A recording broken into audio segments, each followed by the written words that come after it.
Hi, this is Deb from debsdigitaltips.com, and today I just want to do a really quick post about bringing in non-Panstoria content into Artisan.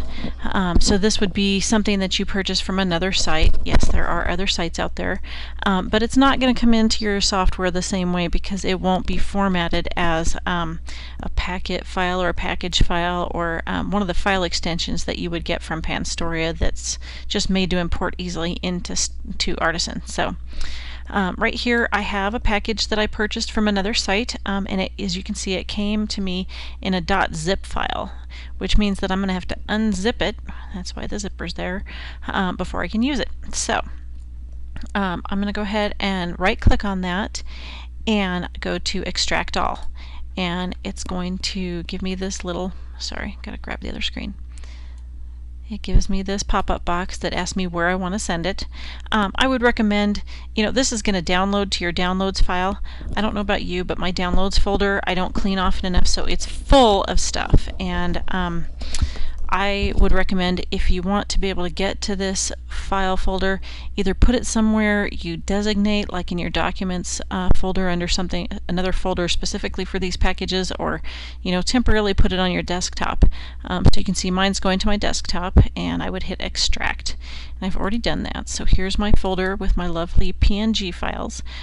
These are the files that you're going to be able to bring into Artisan and use for your artwork in there. So I got some alphabet embellishments. So I'm going to open Artisan, and to bring this content in, I'm going to go to Manage Content up here on the left, and I've already started creating this. What you're going to do, let me show you really quick here. On the side here in your organizer, you've got your built-in kits. This is the stuff that comes built into Artisan. You don't really want to mess with that, and you're not going to add anything there. You've got your commercial art kits, which, yes, I do have quite a few of those. I'm not going to dizzy you with those details. Personal art kits, this is when you pick up little scraps of things elsewhere that you want to use. My daughter created her own artwork, which I used for a page background, which was kind of cool. My kids also created their own little Minecraft graphics for some Valentines one year that I used. They just used like paint.net or whatever. You can pretty much save anything that you can save as a PNG and make it into content. So to get this content in, we're going to go create art kit, and you need to name it. And I've already named mine, but just for the sake of argument, I'm going to go ahead and type a name in there. And because I did purchase this and it is, someone's artwork, I'm going to go ahead and put this in as a commercial art kit, because there are terms and conditions and a copyright with that. So I'm going to make sure that it goes in the right place and click OK. I'm hitting cancel because I've already created this. As usual, I've recorded this video a couple of times before we got to it because my audio wasn't working again. So this is the package I'm making here, but you can see there's nothing in it yet. So I'm going to go ahead and edit this. But what you would do normally if you created it, it would bring you to this screen once you made the name for it. And to add things, if you've got papers, you would add the paper from there. I'm going to call these embellishments.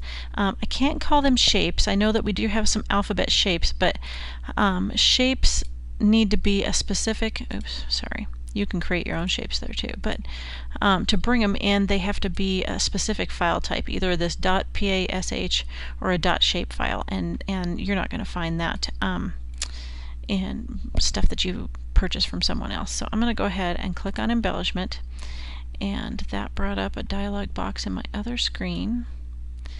And here's my content that I purchased. And what I'm going to do, I'm going to go ahead and click on one of those items and do a Control-A and click Open. And that brings in all the items in that folder, which is just awesome.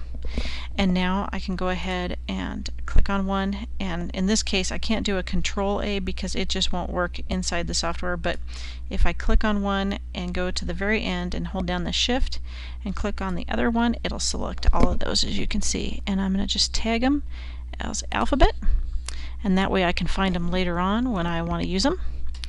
And let's see, there was more to this package than that, so I'm going to go ahead and hit embellishment again and bring in some of the other cool stuff.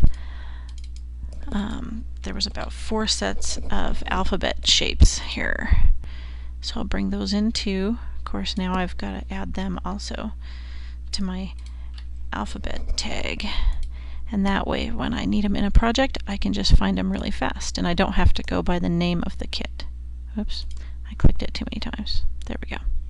So anyway, as you can see, it's really just this simple. You can go ahead and bring things in. Here's my nice little package now, and it's ready for me to use. So I hope that helps.